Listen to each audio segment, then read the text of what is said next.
I want to look at the story of Gideon. You had a little bit of it read for you today, and I don't have a lot of the verses. I hope you'll just kind of follow along, and I hope you will also, as a homework assignment, which I do often, read chapter 6, 7, and 8 this afternoon. It won't take you long, but go to that in the book of Judges. And so I'll start in in Judges chapter 6, and let's pick up with the story of Gideon with one of those little things that happens when you watch like a detective show, and it starts out with all the shooting and everything, and then it goes, 6 weeks earlier.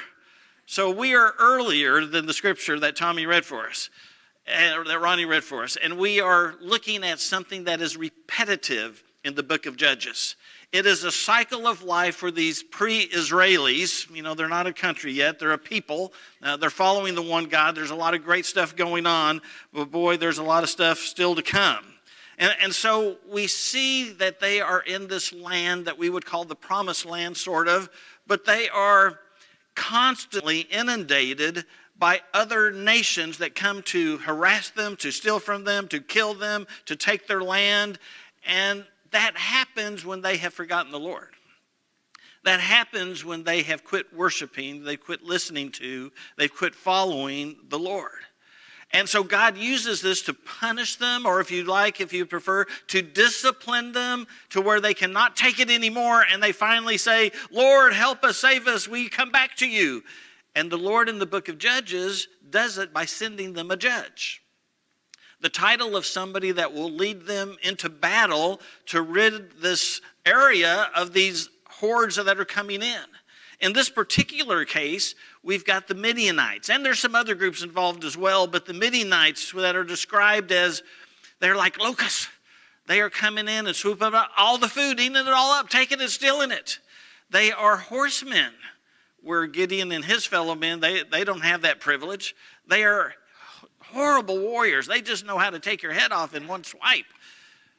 And they have been taking over this land for a while, when finally the people cry out to God, and the people get the answer because God comes through an angel to his servant Gideon. And we find Gideon in chapter 6, starting in verse 11, where the angel greets him with the words, the greeting, mighty warrior. Now, I'm 67 years old. Some of you think that's young. Some of you are like, how can he stand? Well, I have trouble standing sometimes. But I have heard a number of sermons about Gideon. And I have always heard that the angel is kind of mocking him by saying mighty warrior, because he happens to be threshing his wheat in a wine press. And so the idea I've had presented to me, and I bet a bunch of you have too, is that there's this wall of a wine press that he can hide behind, so when the Assyrians are coming by and they look over, they don't see anybody. And he's threshing the wheat in the wine press so that when the Midianites come by, they don't see any food, and so they won't come over. And that's just hogwash. The average wine press in the Old Testament days would have been a very shallow place. He couldn't hide in it unless he lay down in it. So maybe he was fearful. I mean, there can be a case for that. Maybe that's what was going on there. He was ready to duck down. But it might also be that this angel was saying prophetically, you are about to become a mighty warrior, and I want you to prepare for it. And it might be that it is a play on the word Gideon, which has the same derivative as the word warrior. And so whatever the case is, this guy is there. He's like all the people he knows. They're all scattered out in this rural community. They are harassed by the Midianites when an angel appears, mighty warrior, and tells him, God's assignment is for you to gather an army and drive out the Midianites. And immediately the mighty warrior says, well, you better give me a sign. And the sign that the angel gives is, well, go make an offering for me. Set it up. And so he does. He's got the rocks there. He's got some bread. He's got some meat. At the angel's instructions, he pours oil all over it. And the angel goes, zap, and it is gone. There's a guy you might know, Dennis Swanberg. I'm a freshman at Baylor University. He was already graduated and gone, but not too far away. He was starting to get a little bit of his fame. But he had been an intern like I would become at Columbus Avenue Baptist Church. And he would preach his intern sermon like I did when I got to preach on a Wednesday night to the prayer group. And he was famous for having preached the story about Elijah calling upon God to burn up the sacrifice. And he said, it burned up the wood, it burned up the stones, it burned up the sacrifice, it burned up everything. It burned it up so there was nothing left but burnt dirt. Just wondered if y'all might have ever heard his famous burnt dirt sermon. Because that's what was left. And so now this mighty warrior, now he's got his proof. This is what he's supposed to do. And the angel gives him further instructions, and so he does it. The angel says, I want you to take the bull that for 7 years has been prepped to be sacrificed to Baal, this god these Midianites and others were worshiping, and I want you to sacrifice it. And this mighty warrior does it. In fact, he goes to the Asherah pole. Asherah is the wife of Baal. It's like a totem pole. It's got carvings on it. It's used for idol worship. And he takes it, he cuts it down, he chops it up, he puts it there, and he kills the bull, he sacrifices, he takes the meat, he puts it on the wood, he sets it on fire. He does the sacrifice just like the angel commanded in the middle of the night so nobody would know who did it. Mighty warrior, fearful warrior. What is going on here? And the next day, the people don't have to think too hard, too loud about it. They figure out who did it, and they come to lynch him when his father-in-law, the high priest of Baal, says to the village, look, folks, Baal can take care of himself. And Gideon gets away with that sacrifice. And now, boy, he is full of venom. He is full of vigor. He is full of faith. He is full of courage. He is full of energy. And he says to God, okay, God, are you sure this is what you want me to do? And he decides to lay out a fleece. If you've ever used that expression, this is where it comes from. He says, God, I'm going to put a fleece, a skin of a lamb. I'm going to put it out there on the ground. And in the morning, if this is really you talking to me, would you soak that fleece with dew so I can just wring it out? It's so wet, but make everything else totally dry. And the next morning, that's what God did.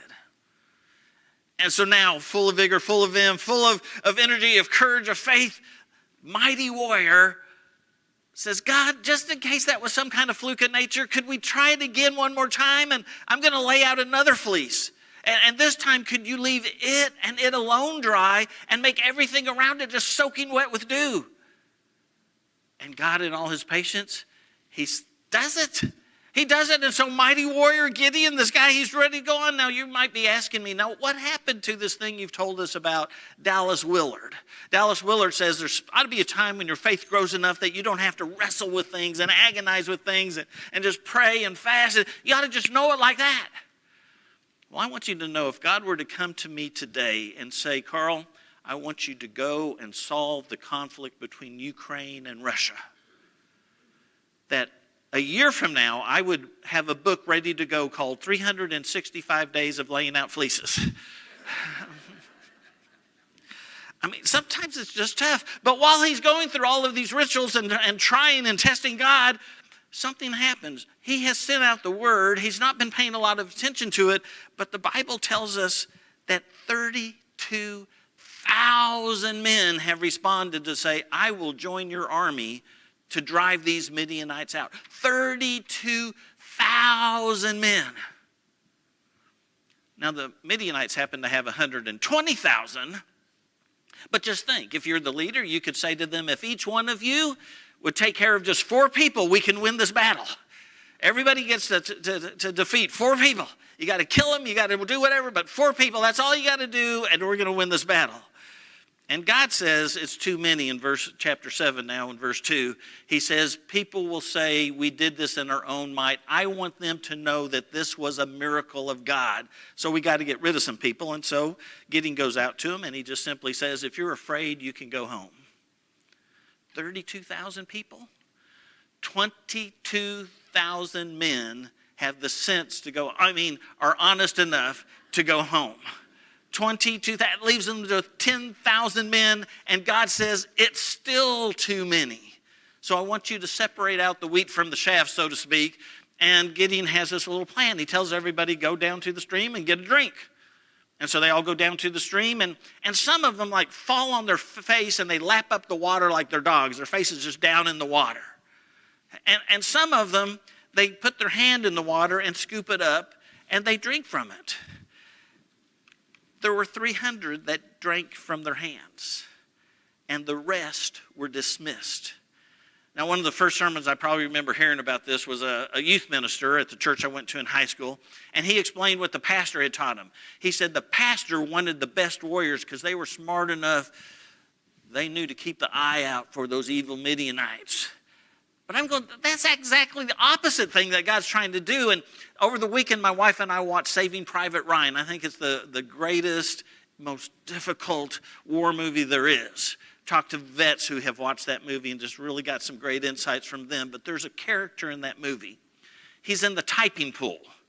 And because he speaks 2 other languages besides English, that he's not speaking in tongues, he's actually learned those languages. He is recruited, forced to go with them, and he becomes, because he has no battle potential, the guy who carries the weight. He carries the ammunition, that sort of thing. I think that's who the 300 were likely to be. I can't prove that. That's just something. Now, mighty warrior, tell your men, if each of you can defeat just 400 people, we will win the battle. 1 to 400. And so is it any wonder that night, the night before what they're predicting to be the battle, Gideon goes off nervously walking through the fields and ends up in the enemy's camp. It's not hard to do. Back in those days, you camped across the field from each other, a big giant plain. You looked like each other. It was dark. You probably talked similar dialects. And he goes into this enemy camp, and while he's wandering around, he goes by a tent just as somebody wakes up. And that somebody has been having a nightmare, and that somebody wakes up, tells his tent mate what the nightmare was, and it's kind of weird, peculiar, like all nightmares usually are. And his roommate says, oh, that's clear. That nightmare means that Gideon is going to kick our rear. He's going to defeat us. We're going to be defeated. And Gideon hears that, and he hears it as a message from God, and he runs back to his guys. And while he's back there, he gets so excited, he does what we had read for us just a little while ago. And he says to these people, I want you to do exactly what I tell you to do. So I want you, first of all, to get into 3 camps of 100. And we're going to form 3 different areas around this big giant camp of 120,000 people over on the other side of the plains. And you're going to do exactly what I say. This is going to be a sword for the Lord and for Gideon. And so they go to their different places. And Gideon has told them, do exactly what I say. So he starts out by blowing his trumpet, and they all blow theirs. A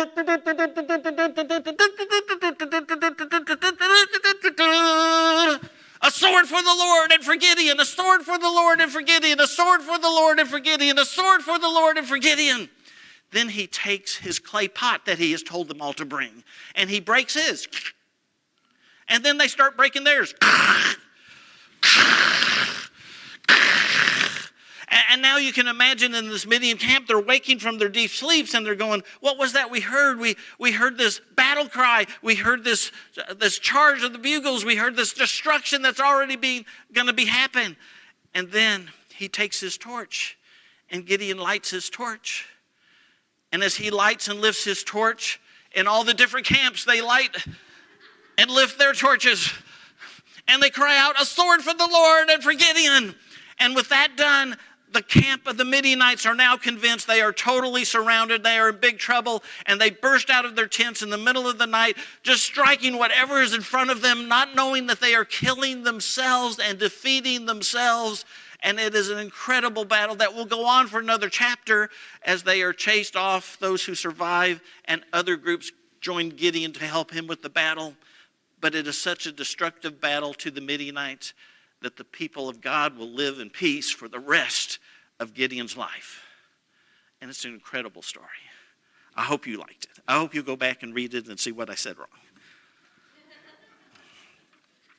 But now I want to talk about what does it mean for us today. I don't know if you're like me, but sometimes when the preacher's preaching, I'm listening. I'm hearing other things. So I don't know what God may be telling you through the story of Gideon. Here's some potential things that I thought of. God could be telling you that he doesn't give you the spirit of fear. That's scriptural. But sometimes it's just normal to be afraid. So don't beat yourself up when that happens. Or how about make sure when you think God is telling you to do something, make sure that it comes from God. And then, if you're convinced it's from God, act. Don't sit around doing nothing. Do what he tells you to do. Or how about this one?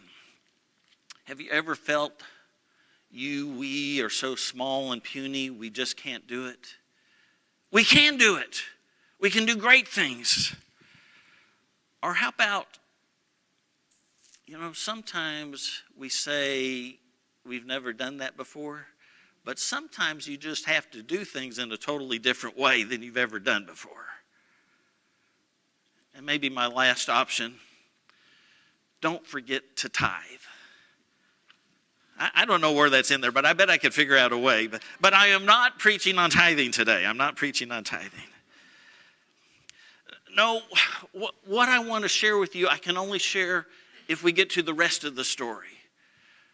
And this comes to me kind of in a difficult way to confess, because I have come to the point where I just don't like TV and theater movies and stories from the Bible, because they're so often so bad. I mean, sometimes the acting is horrible. I think it started when I listened to a little bit of a comedy routine by a guy named Larry Norman. He's really a singer, but he was talking about this movie, The Greatest Story Ever Told, the story of Jesus. And he says things. Did you ever notice he always walked around like his fingernails were drying? And he always looking up in the air. I guess that's where the cue cards were. And then at the crucifixion, he said, did you notice the centurion said, surely this was the Son of God, pilgrim. Well, that was a really bad imitation, but I threw the pilgrim in just so you know who that actor is. And after I heard these things, I was never able to unsee them. And now you'll never be able to unsee them. Sorry about that. But I remember going to college, and I was in Campus Crusade for Christ, and they had this big thing. So this would have been like the 77, somewhere in there. It was a mini-series on TV of Jesus, the story of Jesus. I think it was called Jesus. And I remember we all gathered together, and we started watching that thing. We were so excited, and they got to the story of the feeding of the 5,000. And the story of the feeding 5,000 on this TV miniseries showed that all these people, like half of the people, they had food that they had hidden in their cloaks, and they didn't want to share it. But when this little boy brought his lunch and said, I'll give all of this to share with whoever needs it, they all felt ashamed, and so they started pulling out their food to share it, and it became the greatest potluck in the history of the church. And when I said that, I just stood up and said, I'm done, and I walked out. And I really don't know that I've seen much of anything since then until about 10 years ago when Russell Crowe came out with the movie Noah. And I'm watching Noah, I'm in this theater, and suddenly these rocks come alive and stand up and start talking. I mean, right out of the Lord of the Rings sort of thing. And I just busted out laughing. It was so ridiculous, and I probably ruined the movie for the 8 other people that were in the theater, but They needed it ruined. They probably were going, this is why I don't believe the Bible. This is ridiculous. But the first Bible thing I saw on TV was the story of Gideon. I was in junior high. And I remember watching it, and it starred a fellow named Peter Ustinov. I don't even know who that is. My parents knew who that was. A famous actor of his day. And it followed this story along pretty well until it got to the end. And after this great and mighty defeat of the Midianites, the angel comes to Gideon, and Gideon just turned his back. He said, I don't hear you. I don't need you. I can do this by myself. And I just exploded in rage. I was like, what are you doing to the story? This is Gideon. This is the guy who is in the Hall of Fame of Faith, chapter 11 in Hebrews. And you're going to say that about him? And that started my plummeting of faith in TV and movies that are about the Bible. Except I hadn't read that part of the Bible yet. And so I want you to go with me to chapter 8 and look in verse 22. And there in 8:22, we'll read for a little bit, we see what really did happen. It says in verse 22, chapter 8 of Judges, the Israelites said to Gideon, rule over us, you, your son, your grandson, because you have saved us out of the hands of the Midian. But Gideon told them, I will not rule over you, nor will my son rule over you. The Lord will rule over you. And he said, I do have one request, though, that each of you give me an earring from your share of the plunder. It was the custom for the Ishmaelites to wear gold earrings at the time. And they answered, we'll be glad to give them. So they spread out a garment, and each man threw a ring from his plunder onto it. And the weight of the gold rings he asked for came to 1,700 shekels, not counting the ornaments, the pendants, and the purple garments worn by the kings of the Midian, and the chains that they were on their camels' ephods, on their camels' necks. And Gideon made the gold into an ephod, which he placed in Ophrah, his town. And all Israel prostituted themselves by worshiping it there, and it became a snare to Gideon and his family. You know, this reminds me of other stories. It reminds me of the time when Samuel says to the people, okay, you've been clamoring for a king, and the Lord has said, no, you don't want a king, but he's tired of listening to you, so he's going to give you a king, and you're going to be sorry. It reminds me of Moses going up to the mountaintop to get the 10 Commandments. And while he's gone, well, Aaron's version is, we took this gold that the people gathered and threw it into the fire, and out came a calf. And what we see here is, the point I would like to make with you is that whatever we do in decency and in order, it won't matter at all if God is not at the top. It's not about us. It's not about our leaders. God has to be first and foremost, and nothing else, nobody else can even compare. And I share this hesitantly because I'm thinking, I got an amen. I mean, are we there? Our society is in trouble. I mean, do you follow Taylor Swift? I don't. But I cannot not see her because she's on the news all week long.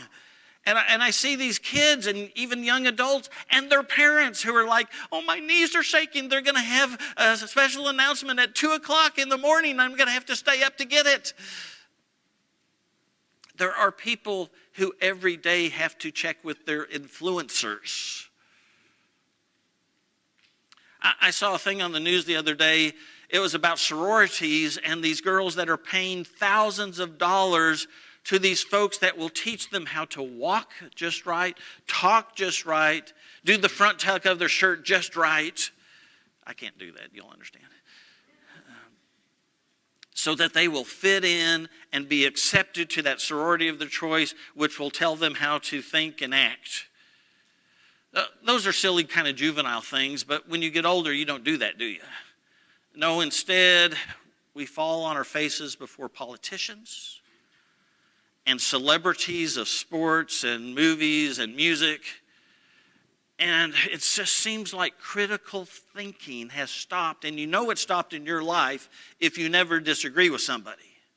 And you know you're having trouble if that person falls and you fall apart. So one of my huge disappointments is when pastors leave poorly. This week I saw one pastor in the Metroplex. He left because of sexual indecency. I saw a second story. Usually there's only one or one every other week, but there were two last week. And he stole $400,000 from his church. I mean, I hope they recover. I hope they recover their faith if they have any.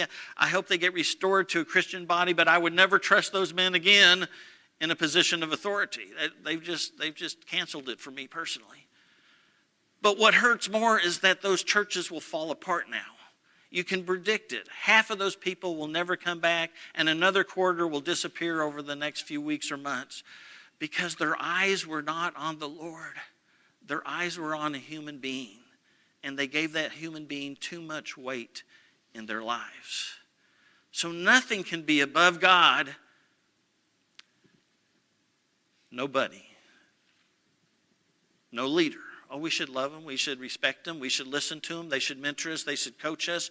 I mean, we hope our leaders are like that. But you should never check your brain because leaders also need accountability. So, I don't know. I'm not saying you shouldn't be disappointed, but I'm sure saying you shouldn't be devastated. But there's one other person we often put on the throne of our lives, and that is ourselves. I learned this concept when I was working in the 12-step hospital with alcoholics and drug addicts. They called it the king baby syndrome. The king baby syndrome, common to people who are addicted, and you can be addicted to other things besides just chemicals. The king baby syndrome is when you say, I want what I want when I want it. And folks, I hate to say this because I'm just confessed a little while ago, I'm 67. But in our senior years, we often retreat into that mindset and we lose our filter and it becomes all about us. And we got to be really careful about that because it's like Jaron leads us to sing. It's not all about us. It's all about you, Lord. It's all about you. And so my one lesson to you comes then.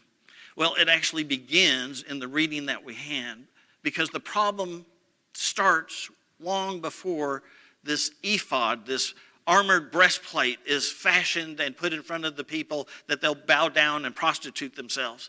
It actually starts way back in the battle when they are crying out, a sword for the Lord and for Gideon. No. A sword for the Lord, period.